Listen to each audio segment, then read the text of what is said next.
जमलेल्या माझ्या तमाम मराठी बांधवांनो, भगिनींनो आणि मातांनो, hello guys, good morning. Welcome to my new blog. तर गाईज, आज आहे गुढीपाडवा. तर तुम्हा सर्वांना गुढीपाडव्याच्या आणि नूतन वर्षाच्या हार्दिक हार्दिक शुभेच्छा. आणि आत्ता 6:30 वाजलेत आणि आत्ता आम्ही चाललोय गिरगावला शोभायात्रा निघते खूप मोठी, त्यासाठी चाललोय. मस्त ढोल ताशा पथक, खूप बाईक असतात, मुली पण बुलेट वगैरे चालवतात. तर मजा येते तिकडे गेल्यावरती. गेल्या वर्षी पण गेलेलो आणि यावर्षी पण चाललोय. आणि यावर्षी तुम्हाला पण दाखवतोय कसं काय असते ती यात्रा वगैरे. तर आणि तिकडनं मला जॉबला पण जायचं आहे. तर बघूया कसं टाइम मॅनेजमेंट होतं इथे. तर चला आता निघूया. तर गायस, निघालोय आता गिरगावला जायला शोभायात्रेला. नशीब जास्त ऊन नाही, सकाळी निघालोय म्हणून. आणि सर्व मंडळी पण भेटले आपली आणि आता चाललोय आम्ही. आणि गायस, गिरगावची शोभायात्रा खूप पहिल्यापासून चालले. आता खूप ठिकाणी होते, डोंबिवली, आता वडाळ्याला पण चालू झाले. पण जी गिरगावची होते ना, ती एक नंबर असते, म्हणजे सर्वात मोठी असते ती. बघूया आता आपल्याला काय काय भेटतंय ते. 8ला चालू होणार होती, जरा लेटच झालंय आम्हाला. आणि मला परत यायचं पण आहे जॉबला जायला, म्हणून मी लगेच अर्धा एक तास थांबेन आणि निघेन तिकडून. नशीब सकाळी रोड पण खाली आहे. बापरे, हे खड्डे कधी कमी होतील काय माहिती. बघा, काहीतरी ऍक्सिडेंट झाला वाटतं, चांगल्याच दिवशी काहीतरी झालंय त्याच्यासोबत. आणि बघा, पॅचेस टाकून ठेवतात ना, गाडीची फुल वाट लागते त्यामुळे. गायस, आम्ही आता पोहोचलोय गिरगावला आणि गर्दी बघा. आणि हा बुलेट किंग, नमस्कार. हार्दिक शुभेच्छा. तुला पण बाबा हार्दिक शुभेच्छा. हार्दिक शुभेच्छा बाबा गुढीपाडव्याच्या. जय शिवराय. जय शिवराय बाबा. छत्रपती शिवाजी महाराज की जय. पुढे ढोल ताशा पण चालू आहे.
सर्वांना गुढीपाडव्याच्या हार्दिक शुभेच्छा.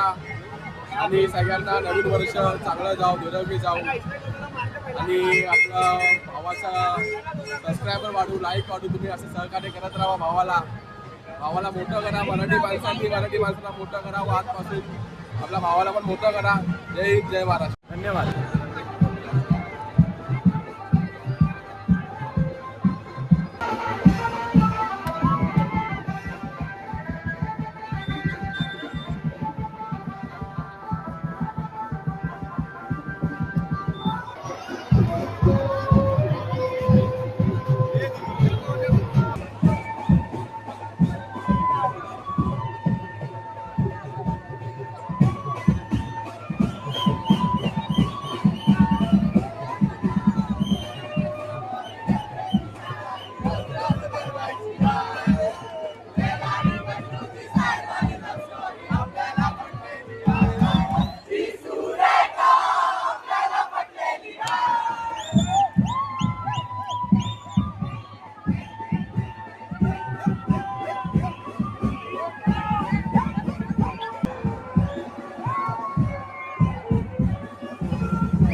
तर काय आता आम्ही इकडनं निघतोय, अजून इकडे चालूच आहे, पण मला जॉबला जायचं आहे म्हणून मी जरा लवकर निघतोय इथून.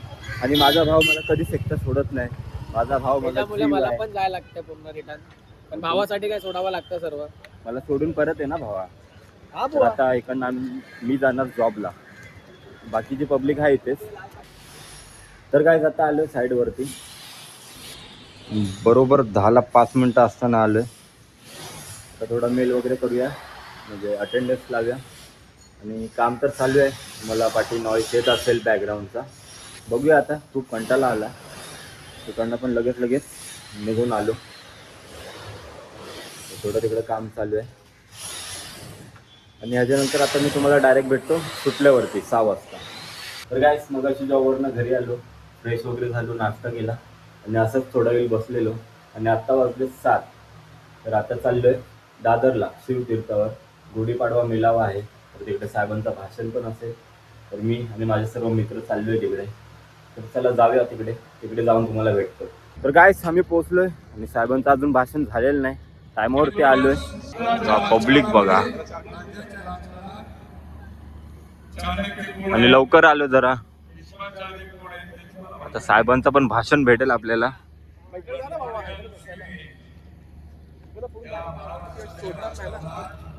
आणि आम्ही कट्टर मनसे सैनिक.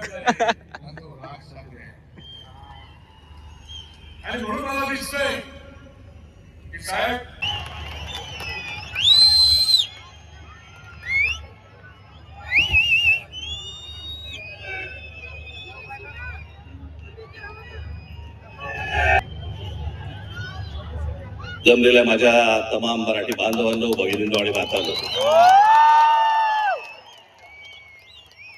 सर्वप्रथम मी आपणा सर्वांना गुढीपाडव्याच्या मराठी नववर्षाच्या मी मनपूर्वक शुभेच्छा देतो.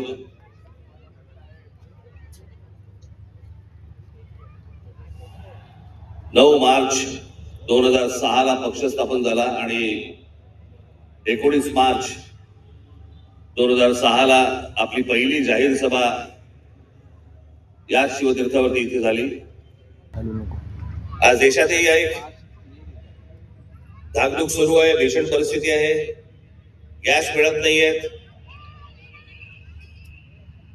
नेहमी नॉर्मलला असणारी लोक सध्या गॅसवर आहेत. खरं तर काही गोष्टी आपल्याकडनं राहून गेल्या, आपल्या पंतप्रधानांकडनं पण राहून गेल्या. तुला काय बसून ऐकायला? त्यावेळेला तरी मला सांगितलं होतं की भाषण जेव्हा करशील तेव्हा एक गोष्ट लक्षात ठेव, काय बोललो याला महत्व नाही, आज तू येऊन त्यांना काय दिलंस याला महत्व आहे. समोरच्यांना विचार करायला काय दिलंस. मी तुम्हाला आता फक्त काही माणसं तुम्हाला समोर वाचून दाखवणार आहेत जे आपण विसरलेलो आहोत. आपल्या महाराष्ट्राची ताकद आपण विसरलेलो होतो. हा महाराष्ट्र असा का? या महाराष्ट्रामध्ये, या बाहेरच्या प्रांतांमधून लोक इथे का येतात? या महाराष्ट्रामध्ये ही महाराष्ट्राची भूमी ही कोणी मशागत केली? हा सुसंस्कृत महाराष्ट्र घडला कसा? मला असं वाटतं ही फक्त नावं तुमच्या समोर मी पटापटा वाचतो, तुमच्या अंदाज लक्षात येईल की आपण कोण आहोत. पहिली संत परंपरा दिसतंय का तुम्हाला? संत ज्ञानेश्वर, संत तुकाराम, समर्थ रामदास, संत जनाबाई, संत नामदेव, संत एकनाथ. इतिहास आमच्या जिजाऊसाहेब. या देशामधली पहिली बंडखोर स्त्री, ज्या स्त्रीने, ज्या आईने स्वतःच्या वडिलांना विचारलं होतं की दुसऱ्यांकडे कशाला चाकरी करता. स्वतःच्या नवऱ्याला विचारलं, स्वतःचं राज्य निर्माण करा, दुसऱ्याकडे कशाला जाता. आणि मग एक सूर्य जन्माला दिला. आणि स्वराज्य काय असतं हे त्या मातेने त्या पुत्राकडनं घडवून घेतलं. ती बंडखोर स्त्री या महाराष्ट्रात जन्माला आली. छत्रपती शिवाजी महाराज दुसऱ्यांचं नाही, माझं स्वतःचं राज्य पाहिजे. तो स्वराज्य हा शब्द त्यांनी दिला. छत्रपती संभाजी महाराज छत्रपती शिवरायांच्या मृत्यूनंतर स्वराज्य टिकवण्यासाठी आणि वाढवण्यासाठी अंतर्गत कलहाशी आणि शत्रूशी समर्थपणे आणि प्राणपणाने लढणारे धर्मवीर. हे मराठी माणसाच्या मनात जी मराठी अस्मितेचा जो अंगार फुलवला हा पहिला या माणसाने. या देशातल्या हिंदूंना हिंदू म्हणून मतदान करायला लावणारा हा पहिला या देशातला माणूस आणि जागतिक दर्जाचा व्यंगचित्रकार.